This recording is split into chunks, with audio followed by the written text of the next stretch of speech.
Hello, how's it going? Let's see.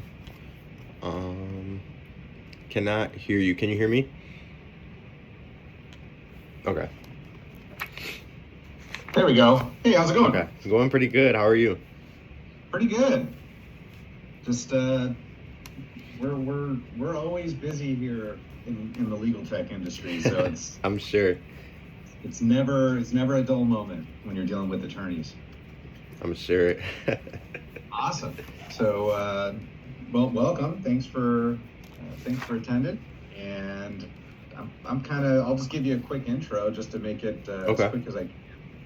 So I'm the sales director here at, one of the sales directors here at Paradigm, and I kind of focus mainly on two products, Maris Case, which is more focused towards the workers' compensation industry within the legal environment, and then I got Lolly Law, which is another vertical that's specific on immigration. Right. So our software platforms are, different, kind of have some overlap, do the same things, but at the end of the day, they're very specific and kind of like a niche market, which is great for us because it makes it really easy to understand who to go after. But Right. traditionally, I usually start most of my interviews with just understanding like who you are, kind of like what your successes are, from a professional standpoint. And we'll just go to simple Q&A. So if you can, just kind of give me the Cliff Notes version of your background, and we can go from there. Sweet. So most recently, my time at Decide, I started there as a SDR. It was a ad tech startup. I got promoted to an account executive. I did a lot of different selling things of coming in as an SDR. I focused on lead gen. As I progressed into an AE role, I've handled pretty much the full cycle of this actual sales process. We did in-person selling at like conferences, trade shows, a lot of remote virtual selling. So email cadence, 9 touches. First 4 or 5 would be emails, obviously. Middle ones would be like a LinkedIn connection with a note, LinkedIn message. And then 8 and 9 by that time is a lot more of a warmer call. So closed some deals that way. And then my time was cut short just about 2 weeks ago, as due to financial reasons, they laid off close to like a third of the employees at Decide. So never fun, but always new opportunities that open up when things like that happen. Prior to my time at Decide, I did real estate sales. Was doing close to like 300 dials a day. Met a lot of really interesting people in the real estate field. Some angry people sometimes too, but it was all fun, all fun. And then in the meantime, like in my spare time while working at Decide, I created my own virtual hiring agency. Last year, we helped close to 250 people get hired. At this point, it's all automated, and I grew my own like social media brand to over 75,000 followers as well, just from offering value-based content tips, tips of what actually are the different work from home jobs or remote jobs. How do you maybe get into digital marketing or get into a tech sales role? This is what maybe some things you want to put on your resume. This is how you want to present yourself on the interview or have your LinkedIn look, have a professional headshot. So just offering tips and things like that, which you would think is a lot more common knowledge, isn't. So that's really what kind of drove that just over the last year of giving tips that have helped me in the professional field or sales field too. So hopefully that was pretty good cliff notes of just some recent things that I've kind of ventured into. No, definitely.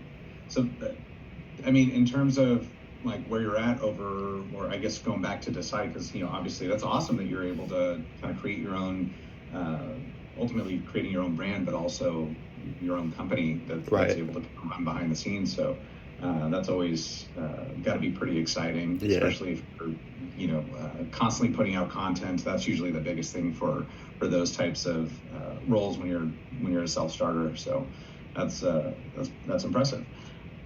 With regards to Decide, and hey, sorry that you're having to deal with that. By the way, it's never fun when you're kind of part or gets kind of scooped up in that type of situation, especially with the economy kind of making a change.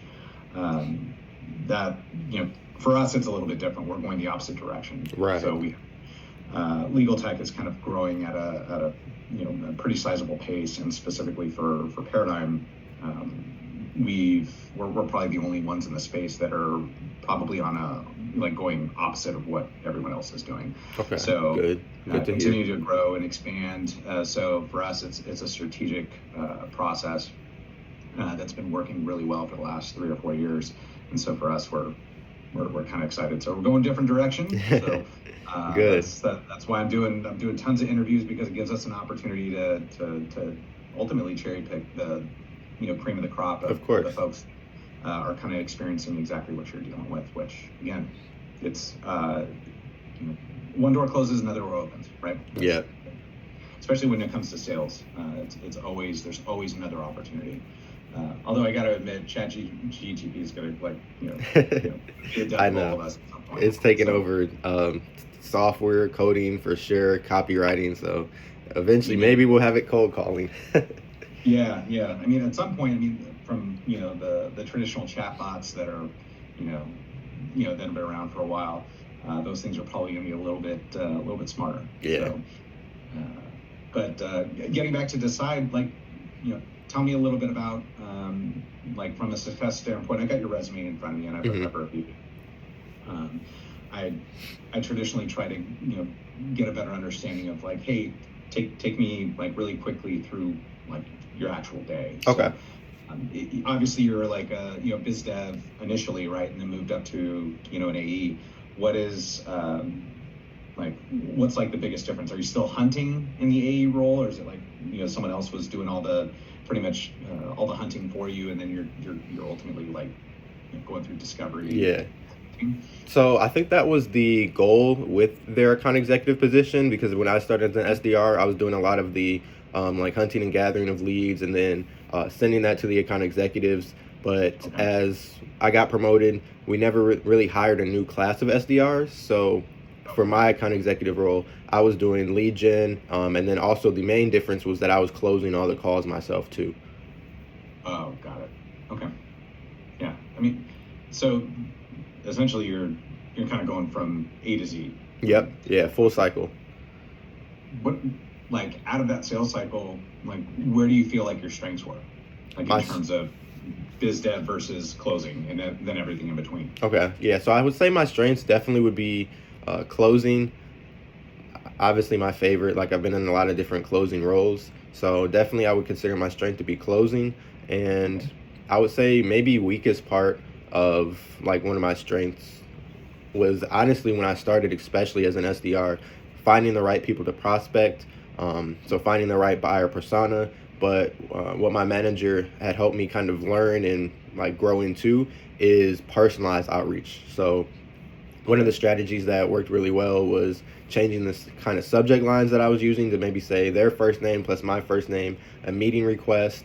Also checking through their LinkedIn. So maybe they're interested in Gary Vee, for an example. I'll send them a Gary Vee ebook just to kind of try and spark up some conversation. And then really just focusing on, instead of spraying and praying and just trying to hit a lot of high numbers for outreach, sometimes it's actually better to lower those numbers a little bit, but make sure you're finding the right VP of marketing or the digital marketing manager or the programmatic pay-per-click person instead, and really kind of trying to nurture that relationship in a better way. So that's definitely something that I kind of worked on throughout my time there and want to bring to my next role as well. Yeah. Awesome. Have you done any research on us at all? Yeah, I did a little bit of research on Mayorscape and Lollylaw.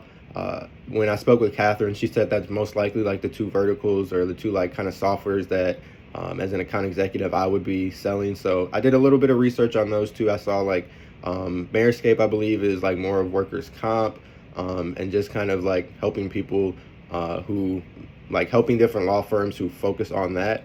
And then Lollylaw, can you remind me what Lollylaw kind of focuses on?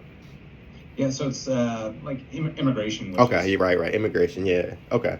Yeah, so I did the basic research, but I definitely wanted to dive deeper into just maybe the common objections you guys receive when selling those, maybe some competitors, maybe a value prop of what makes you different or what's your main selling point too.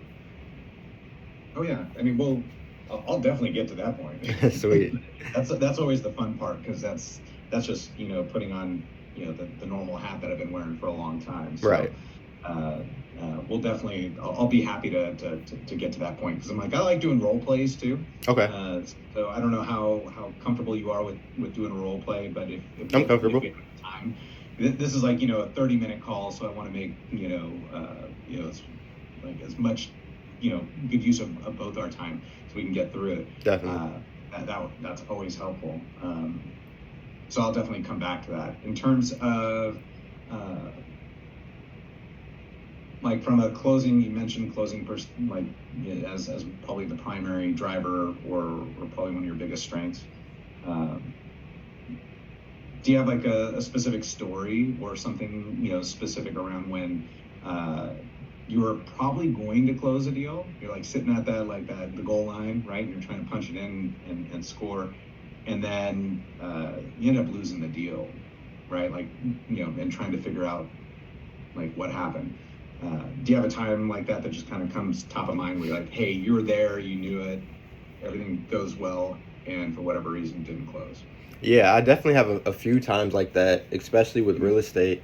I'll save like the second example, which is kind of my favorite example, but it technically the first buyer didn't close. It was a crazy story, but we found a second buyer and closed them. But there was a good example of a deal that I had, and I pretty much was just cold calling, like for sale by owners. I found an owner. They were listed probably for like themselves close to 70, 80 days. And I came, sat down, had a really good listing appointment, overcame a lot of objections just the price wise. They kept trying to kind of undercut my price. So I was almost positive, like, hey, I know with the way this market is selling, I'm going to close them. I said everything right, but they just weren't kind of sold on my price, which was at that time like 6%. They said another agent came in and offered them 4.5, which was crazy. So I kind of packed my things up and left. And on the way back, like heading to the office, I called one of my colleagues, kind of like a mentor. I let him know how the appointment went. I let him know like, hey, I didn't want to sell myself short. I didn't want to do the deal for less than really what we're looking for. So I'm just going to keep calling, find the next one. And what he let me know is like, hey, if you can, go back there and see if you can sign them up for 5%. Like 5% of something is a lot better than 0% of nothing. And right. Just that right there kind of changed my perspective of, hey, like, let me set up another appointment. So I called him back. I went back. I was like, hey, I just talked to like my manager. They said that we actually can do like a promotion right now. We can get you signed in at the 5%. If I come back, can we get you listed and sold? And it ended up like working out. I came back, closed them, got everything signed, and we got them listed, and eventually it sold. So it worked out. That's a great way of leveraging like people within your sphere of influence, right? Because you're kind of like shutting it down, but then you at least have the mindset to say, hey, this is what happened, like recapping things. Yeah. And someone saying, hey, go give it a shot, go do something, like take a different direction. It's like I totally have experienced that myself too, right? Where you're like, oh, we're set at a specific price point, or we're not supposed to go below a certain price point or threshold, and we just kind of like, kind of swallow that and just deal with that. Say, hey, that's my floor. When sometimes you're like, okay, well, I'm going to do this regardless if it's at 6% or if it's at 5% or 3%. I got to do the same amount of work. I got to understand like how much time is going to be vested in this. But I'm like, hey, if it's worth it, and you've already put in all the legwork. Exactly. You just got to kind of push through and say, you shouldn't do it for less than this, right? I had real estate on my, I did real estate for about a decade. Oh, sweet. Okay. So I understand from new home sales to ultimately like foreclosures and short sales, and then traditional resale. So it's like been there, done the loans thing early on in my career. So I know I kind of know where you've been and what you're dealing with. But yeah, it's good that you're at least able to recognize that. Yeah. Right. So here's the flip side to that, right? And something preferably probably with the side rather than like the real estate game, but with something a little bit more recent. Like, what about something that just kind of like, hey, you shouldn't have closed it, but you did, right? Like, and I'm not talking about like, self sign up, someone just like kind of fell into your lap, but it's like, hey, this is like based on how the deal was going or based on your interaction with a prospective client. It was, there's no way that this is going to close, but something changed. And so I'm just curious, it's like, what was it, something in your control or something out of your control? Yeah, definitely. The example I probably would say where we had a deal closed that wasn't supposed to was at Affiliate Summit. So it was one of the like conferences or trade shows Okay. in New York. It was last May, and I was probably at that point like 6 months into the role. So I wasn't like closing my own calls myself at all, but I was really kind of networking with a lot of people. I was talking to a lot of people, meeting a lot of people, and I closed 3 deals just from that conference. And first one was just like getting in the elevator, talking to someone, and I saw like they had a name tag that they buy media. So we talked, we exchanged info. That deal ended up closing, but one of the other ones that honestly I didn't think was going to close, but it ended up was I forget the company, but it was a financial type of credit card one.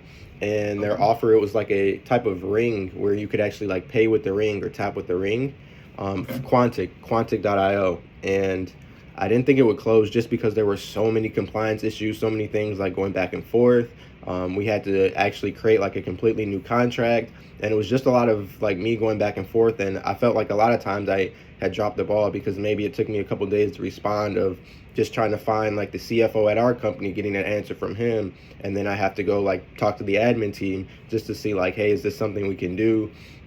But I think after just about a month and a half, we ended up finally getting everything situated, squared away, and it ended up closing. So, I mean, honestly, I wouldn't say it was due to my part. I definitely started and kind of kept that ball rolling, but I had a lot of help just from a lot of different team members of trying to track down who it is at the company that we need to talk to or that needs to sign this or create this. So, honestly, it was a team effort. Yeah, that's awesome. I mean, and and you got to work as a team. Like for us, we have like kind of a team environment as well across both of our products. Uh, so it's always key to kind of like lean on folks who know things, lean on things to kind of think outside the box a little bit. But in this particular role, it's a you know, literally you're going to be doing you're going to be doing hunting. You're going to have, obviously inbound that's going to, fall in your lap as well. But, the primary focus for most of our uh, sales account managers is, hey, you're doing everything. So you're kind of combining both the SDR and the account management. Right. And for us, we don't really have a ton of like account management, right? It's not like you're trying to keep clients happy. We have client success and customer support teams that do those things like post sale. But you still can obviously be involved, referrals, things like that are always important. But when you're when you're kind of playing in this particular role, it's, hey, you're going to be doing everything. And it's not like you've got to wear a bunch of different hats from different departments, but ultimately from up and down the sales cycle, that's ultimately what we're looking for. We're looking for someone who is not afraid to hunt and farm their leads and do what they need to do in consistent backup and follow up, because that's obviously the biggest issue I think with all sales individuals, right? Is follow up and having a strategic plan in place there. But and so that kind of leads me to like talking more about your recent employment at Decide. And let me see. So as the account executive, I don't know if you had to answer to two different individuals when you're an SDR versus an AE, but while working at Decide as a account exec, like who did you directly report to there? Reported to the director of brand partnerships. Okay, director of brand partnerships. Yeah. Okay, I'm jotting this down because always like to make sure. And then who was it? Matt Molenkamp. Do you mind spelling that for me? Yeah, let me pull up his. So first name is Matt, Matt, and then last name spelling is, let me check. Moehlenkamp.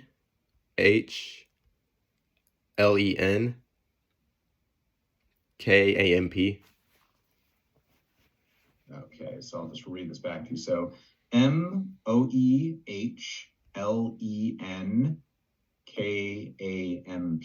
Yep. Perfect. Yeah. Awesome. And the reason why I ask is, I mean, we take all of our reference checks seriously, and in order to make sure we get the right people in the right places, Yeah, of course. we value all of our employees. So we do like thorough background checks, and we just want to make sure uh, we keep building like the company in the way that we need to, right, in order to stay special and kind of stay ahead of the game. So No, that makes we do this sense. really well. Let me see, and then essentially, if I were to just sit down with Matt or talk to Matt, right, like what is Matt probably going to say about you? Like, let's just say on a scale of 1 to 10, right? One being the worst, 10 being the best. Where do you think Matt would probably say, "Hey, this is where Sharif falls"? I would say 8 out of 10. I did Okay, have a talk with him like just about 2 weeks ago after the layoff kind of happened, after like the dust settled in. He reached out to me. He let me know like, hey, if I ever need a personal reference, definitely keep him in mind. Like he was one of the main like managers and people who I kind of looked up to just because with some of the things I could kind of tell just over the last few months, like we would get messages like the financials aren't looking good or performance reviews are pushed back or just other things that maybe not have been handled in the best way. Matt was one of like the people who me and I know the other kind of executives too could count on to kind of either voice our concerns to or have our back. And he appreciated like everything I did. He said, like I said again, any like reference that he can give me, all would be good words. So perfect. I'll put you on the spot. So 8 out of 10. What is he going to say? Like, if you were to say, "Hey, this is probably what Matt's going to say," yeah, like so he'll probably because 8 out say. of 10 is solid. 8 out of 10 is good. So that's why I was curious to see like Yeah. what would he say He'll about you? probably say like he liked my kind of team spirit and just the way I carried myself, especially the way that I kind of followed up and prospected deals too, and really just staying on clients who we were trying to close or who maybe we were trying to get a new offer running. So I would say those things, and also like me actually being on the calls and closing the calls, knowing the information, knowing the difference from like programmatic, native, the CPA, CPC. He definitely jumped on like a lot of my calls. Probably, I would say the majority of my calls, like even as I grew into an account executive. And a lot of times he would just kind of sit there, maybe chime in, like if there was something that was more in his jurisdiction, but he definitely saw me do really good on a lot of sales calls. So I would say that's the main thing he would say is just like, hey, I've seen him on these calls live. I've seen him close, and he's super professional about it, and also really good at like just building a relationship and talking to clients too. Yeah, that's great. Would he be like the same person when you were an SDR? No, Like, that would be okay, Mark Sanders. Mark Sanders. All right. And what's Mark? I'm guessing it's Sanders. Yep. Pretty straightforward. Okay. And what's his role there? He is, let's see, Mark. So now he's an account director on the strategic partnerships teams. He's been there at Decide. I think this is like his third stint at Decide. So he's been moved around a lot. He may have just been moved around again. But Okay. he really was like the SDR manager at my time there. Okay. So now he's currently account director of strategic Partnerships, yeah. partnerships. Okay. Partnerships. Perfect. Same thing kind of applies. Like if we reached out to Mark, like scale of 1 to 10, same kind of thing. Scale of 1 to 10, and tell me what you think that he would probably, you know, say specifically about you. Yeah, I would say 9 out of 10.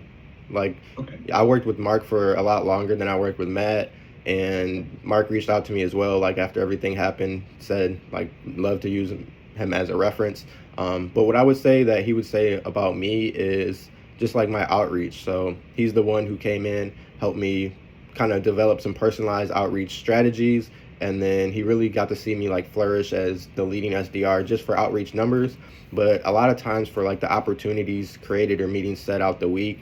And as well, like at the conferences, he got to see me close a lot of business and in real time just interact with other business people and network too. So I would say the main thing he would say is just my kind of spirit of overcoming no, because we did have a lot of no's, especially starting like spraying and praying prospecting. So Sure. overcoming those no's, overcoming those objections, and being really consistent with the outreach and hitting some high numbers. Yeah. So what was that actually leads to a really good question about when it comes to like farming, like as an SDR, like what was the requirement with like obviously you're being highly personalized with some of the outreach campaigns. It's like, but what was it like? Like, did you have a book of business that you had a list and you already knew who you're going to call, or was it like no, you go out and hunt on your own? Kind of develop those things. Like, what was it like for when you had to go kind of actually build or generate new leads? Yeah, so it was all pretty much go out and hunt on your own. We had some tools like AdBeat, Media Radar to see who different advertisers were and where they were spending, and then Zoom Info helped a lot of just finding like the right client at the right company. LinkedIn Sales Navigator as well. LinkedIn always has the best, most up-to-date information in my opinion. So those are some Okay. tools that I use to pretty much generate my own like book of business or lead pipeline, and then just using Salesforce to pretty much kind of vet all those leads, see, hey, when was the last time maybe if we did reach out to this person, and then if it was recent, make sure we don't reach out to them, or if we reached out to someone at the same company, maybe give it a couple weeks just so we're not blasting everyone from the company at the same time. And numbers wise, when we started, we did 120 leads a week, and those were all sent to the account executives. And then we did like our own lead gen as well for our personal campaigns. And as we started to do less lead gen for the account execs, that number just transferred to like our own personal lead gen. So our Okay. outreach goal was just about like 300 total touches a week. Okay. Got it. How'd you guys measure performance in that role? Like, Yeah. So performance was measured for the SDR role by new mhm. opportunities created a week. The goal was just about 3 new opportunities, which was either a meeting set or it could just be a conversation that was started with the goal of um, some new business. And then outside of that, as an account executive, I started at just about one deal closed every month. So Okay, got it. What was like the size or the scale of let's say closing a deal? yeah, Like, so our test budget was 2,500, and from there we would bring the offer to the eyes of the data team. The data team would pretty much review it, see if they have potential to be a long-term partner. Just because with the test budget, we were subsidizing a lot of that initial traffic, but okay, if it did work out, we would have clients that could spend upwards of $10,000 a day. So okay, test budget was 2,500, and then at that point, the client can kind of just spend as long as we're hitting their target, their CPA. Our program would proactively continue to scale, and then if we missed our target, it would proactively pause. So. got it. How often were you hitting those targets? So first 2 months hit the targets, and then was it December? December was pretty rough. Didn't hit the targets in December. So Okay, got it. And then in terms of performance on the SDR role, right? Like how often were you hitting the target of 3 new opportunities? I mean, it sounded like you were killing it. yeah, So I would say about 75% of the time. The dry stretch we kind of had was like the back end of the summer, so like late July, like early August. It was a little bit of slower. Seems like maybe for just our company or ad tech as a whole, but for the majority of the time there, like I hit the targets, three like new opportunities a week. okay, great. Uh, Considering that you're not that far removed from Decide, like tell me why people buy it. Yeah, so Why would people utilize your like that service? So they have a lot of like placements just on your top sites like Microsoft, CNN, Yahoo. They reach 97% of the US audience. And if Okay, you're looking to advertise in native, it's honestly the best solution. So if you heard of like Taboola or your Outbrain, those other native advertising platforms are going to optimize around a CPC. So whether that's just the click, the impressions, or like just the eyeballs and the views on it. sure. And a lot of time those are self-serve too, so you can go spend $5,000 or $10,000, and if you don't know how to run a campaign like that, you might not get your return. Decide, on the other hand, we were fully managed solution, so we handled the data. We had our own data team, creative team, editorial team. We had account managers, and then the sales team as well. And we optimized around the point of sale. So whether that was just the email or lead capture, a product sale, or like a new loyalty or subscription based offer, we optimized around that. And then the test budget, honestly, we like to say it was like a hand holding process because we're subsidizing so much of that initial traffic. So the 2,500 pays for just about 250,000 impressions. And by the end of that, like 2 week test budget, you were going to get served 2.5 million impressions. Really, just to make sure we weren't going to miss any inventory pockets that we could scale and then continue to increase your offer. And then the last thing I'll touch on is our pricing model was a lot different. So we priced off of a dynamic CPM, which was at like a $10 upper bound, just because when we were going to back into your CPA target of, say your target's $50 CPA, so every $100 we spend, we need 2 conversions. We were going to subsidize a lot of that traffic so that we can get closer and closer to those 2 conversions per $100. So honestly, we would end up around like a $1 to $3 CPM. So it really was just a lot of different benefits. Not only like being fully managed, so if you needed us to make creatives or ads or polling units for you, we could, but as well like the hand holding process of we're not just going to take $5,000 or $10,000 from you and then tell you to go run it yourself. Like we're going to run it for you and we're going to optimize it as best as possible. So it's a lot, like you mentioned, a lot more hand holding Yeah. during that process. When it comes to like getting into the nuts and bolts, because I'm sure lots of folks that you're talking to, and actually, like, who are you traditionally talking to in those roles, like from a decision maker standpoint? Who is it that you're usually talking to in those organizations? Yeah. So most times, depending on the size of the organization, if it's a little bit bigger, like the digital marketing manager, the programmatic like advertising specialist, and then if it's a smaller company, then I'm talking to like the VP of marketing. Okay, got it. And then if you're like, is it relatively easy to sell? So understanding that uncovering these leads is one thing, but once you get in front of them and it's like a live opportunity, like is it easy? Yeah, I would say as long as they have the test budget, it's honestly really easy to sell. Just them having the test budget is the main thing, like having some money set aside for another advertising channel. As long as they have that, we can get the offer running up in like 48 hours. It's a pretty easy sell when they see like we're honestly putting our foot on the fire to get you going. And also as well, like if the test doesn't work, say we go through $1,200, no conversions, we're going to pause it because we're losing money. So it's really a benefit for them to just try it out and we can get them going super quick. So it was a really easy sell. The main objection was like, hey, we just don't have the money right now. Can we revisit this Q2 next year or something like that? When you usually get objections like that, like what's your like response, right? Because sometimes people are just going to shut you down to shut you down.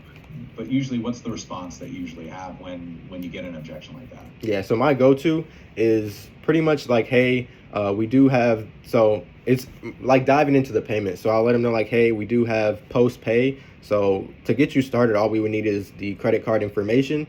And then you're only going to be paying for the traffic served and converted the following week for the prior week. And our minimum budget is just about $100 a day. So honestly, if you only had a $500 test budget, we can run this test for 5 days, use that data, see if there is any potential. And then if you want to tell us, hey, stop, like I don't want to keep going, or best case scenario, say we do get some data, maybe we do make a little bit of return, we can keep testing it. Is testing just for $100 a day, maybe 5 days, something that would be worth trying for your brand? And then go from there. Okay. And outside of just farming, do you usually get other leads, like lead gen sources, like inbound? Yeah, so as an account executive, I had access to the inbound leads. Those ones were, I would say 50-50. Like if it's a good inbound lead, it can close in the next 24 hours. And then sometimes we'll just get like random people on the site. But yeah, I would say 50-50 for the quality that close. How many account execs were on your team? We had Tony, Scott, Monty. We have a total of 5. Total of 5? Okay. Yep. And then in terms of like how, because you were in that position, what was it? Just about almost a year, right? Or over a year? Yeah, over a year. Yeah, over a year. So what was like your conversion rate? Were you kind of, because we didn't talk about the AE side, and if you're closing, let's say 1 deal a month, were you averaging 1 deal a month? Were you like, just under that? Because you said you had a couple of slow periods, so which happens to everyone. But what was it like? Is it like traditionally you're closing, on average 1 some months you had zero, other months you had two. Like how, like what was the mix when it came to closing those deals? So I would say on average one. I started probably around like the end of that affiliate summit conference. That was just about I think like one that month, two the next month, zero. Then I hit one, and then zero again. Okay, got it. So you averaged one. So Yeah. that's good. Okay. Uh, in terms of like what you probably struggle with most in terms of the sales process, we talked about like, hey, you love closing, right? Right. Closing's like your strength. What is it that you like that you feel like, hey, I need to improve on, in terms of the sales process?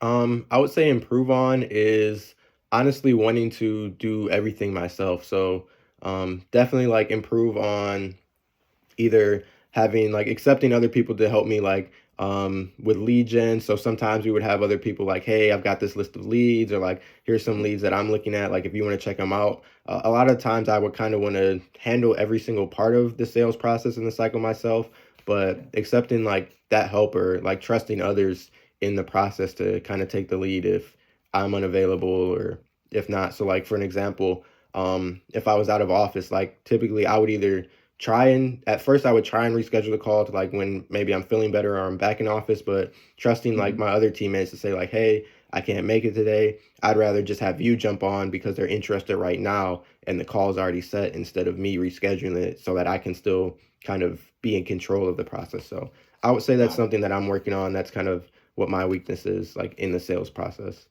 It's tough in sales, right? Like sales is like it's eat, you keep what you kill is such a horrible term, Right. but that's what it is, right? Like, but if you work in a team environment where it's like, hey, everyone's picking it, everyone out, especially when you've got people that have to work remote. I mean, were you guys working remote or were you guys working out of an No, office? we were all remote.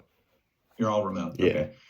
Um, in terms of like when you get ghosted by someone, because I mean that happens to all of us. What do you usually do to get them back on track? Yeah. So someone's supposed to close and then they fall silent, right? What's your strategy there?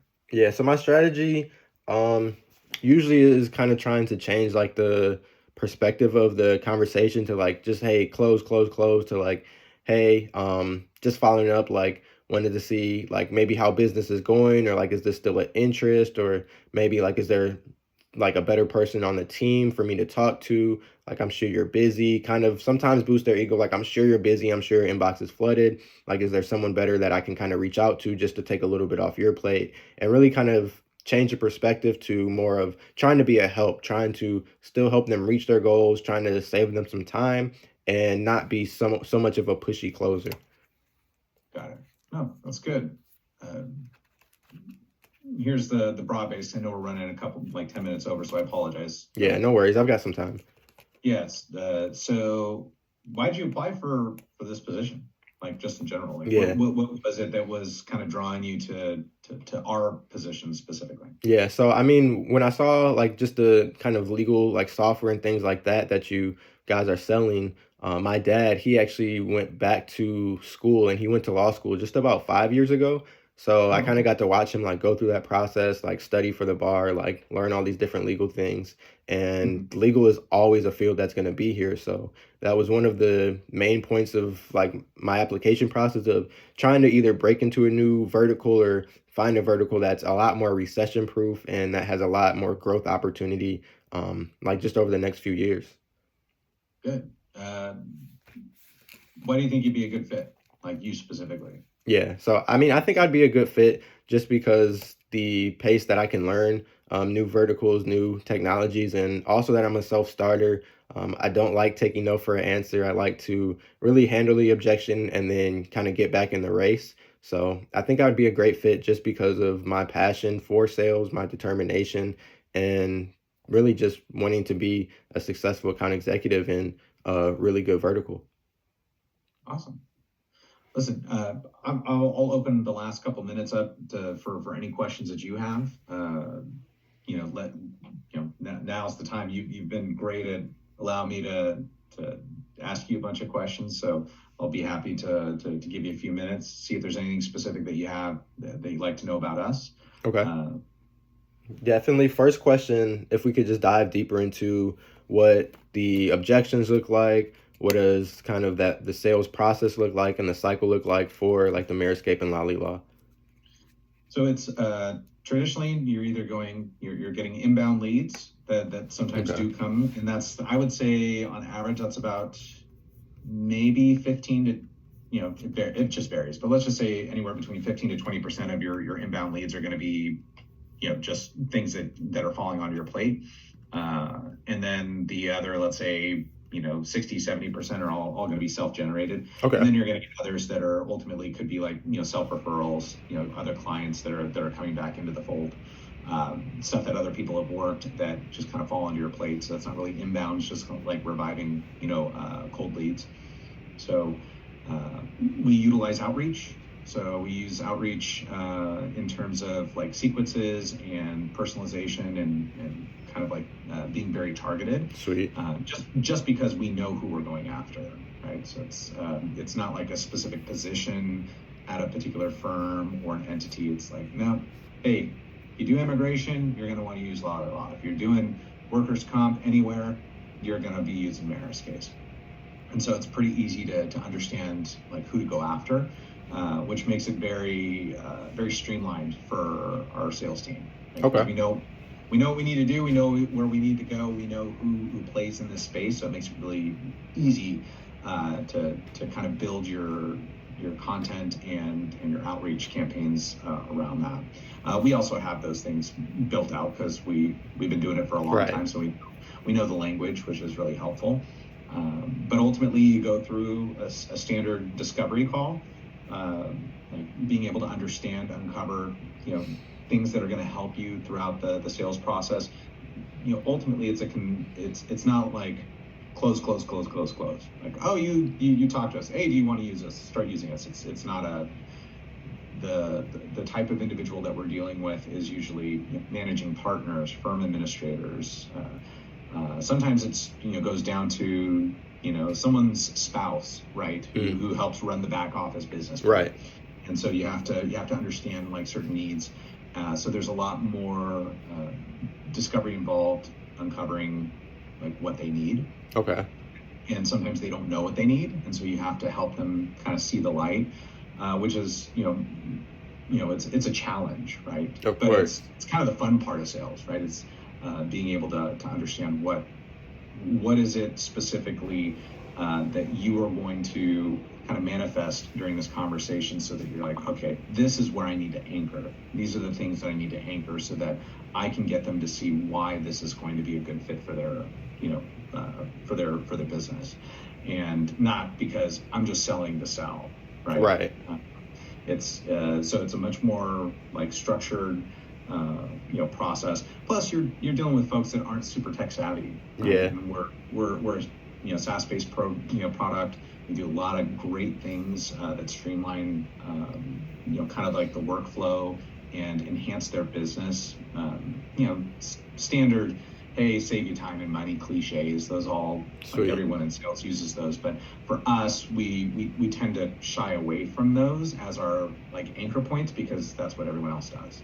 So for us, it's understanding, hey, you're doing things this way, and this way, right?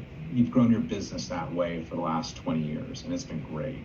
Like, things are starting to change though, where you have to start implementing, new processes and technology so that you can stay either ahead of the game, retain the people that are on staff, grow your business without having to add more people to your roster, and then also being able to efficiently make cases more more profitable, right? Right. Because you're not having to do as much of the legwork. So that's how we do it, but we do it based on understanding, oh, you're doing this manually. This takes X amount of time. This does this, right? And so that's kind of what we do. Okay. It's more of like a consulting process, not a like, hey, I'm here to sell you something. Like, no, I'm here to, I know that this is going to be beneficial for you because we already know what you do. And so it makes it easy. It's not like, like, I don't know if this product's going to be the right fit. I'm like, if you do immigration, it's going to be the right fit. If you do workers' comp, it's going to be the right fit. Sweet. Right? know that. So so that kind of like makes like your processes and who you're speaking with much more concise, much more efficient. As a sales individual, you can kind of go through those processes, because 9 times out of 10 you're not going to get, like fluff, right? So you're not getting people who probably aren't going to be the right fit or the right person. So it's the sales cycles usually take anywhere between, could be one call closes like really quick, and there's others where they can be enterprise level clients where it's going to take time. It could take you 2-3 months to close, maybe even longer, right? Depending on like where they're at in their budget, or what their timetable looks like. But that's our job to help them move that up, right? Okay, that makes sense. That's kind of it in a nutshell, right? But you're doing everything from start to finish. You get to do inbound, you get to do outbound, you get to obviously keep that cycle going, the communication, and ultimately like your own mini drip campaigns to keep people engaged, and then moving, once you get in front of them and you're having real discussions, that's where the process, that's actually where people make their money. They make their money on closing. They make their money like asking the right questions, so that they know that they can leverage that to help the client better understand, yeah, this is how much money this is going to save you. This is how much time, not a generalized thing, but this is going to save you X amount of hours. You multiply that out by how many people you got, and they're all doing the same thing. This is your dollar amount that you don't see right now, but this is what it is costing you to do it the same way that you're doing it now. So that makes sense. Okay. So that's it. That's kind of it in a nutshell. Sweet. Thank you. I appreciate that. So, and I apologize. I'm running up against it because I got another call coming up here in about another 12 minutes. So, I mean, normally what I do is Catherine is going to be like the next person to probably reach back out to you, and depending on what we kick back and forth, what we'll do is we'll reach back out to you to most likely line up, if we have time. Hopefully this week's going to be tough, but it might be early next week to do what we consider like a mock discovery call. Okay. Right. And the mock discovery call is just saying, hey, here, I'm going to give you some information. You're not going to know anything about, let's say, the entire legal industry, and that's not what we're trying to do. We're just trying to say, hey, here's some information. Do whatever research you feel is necessary. It's not like you're spending hours on this. It's like, hey, you just need to do a little bit of background on, whatever product we decide to utilize as the mock option, and then go that route. Okay, sweet. That sounds like a plan. Yeah. So most likely I'll have Catherine reach out to you potentially tomorrow. Or just kind of, I know that I'm personally slammed all the way through, but I will make sure that we get a response out to you before probably the end of the day on Monday. Okay, that's perfect. I appreciate it. Appreciate your time. No, my pleasure. Sharif, it's a pleasure. Like I said, I never like hearing folks who have to kind of be in the position that you're in, but it opens up a new opportunity for you. Definitely does. I'm excited about it too. So awesome. Perfect. Well, enjoy the upcoming weekend. Thank you. And we'll definitely have Catherine reach out to you shortly. Okay. Look forward to talking soon, Brian. Have a good one too. My pleasure. Take care. You too. Bye-bye.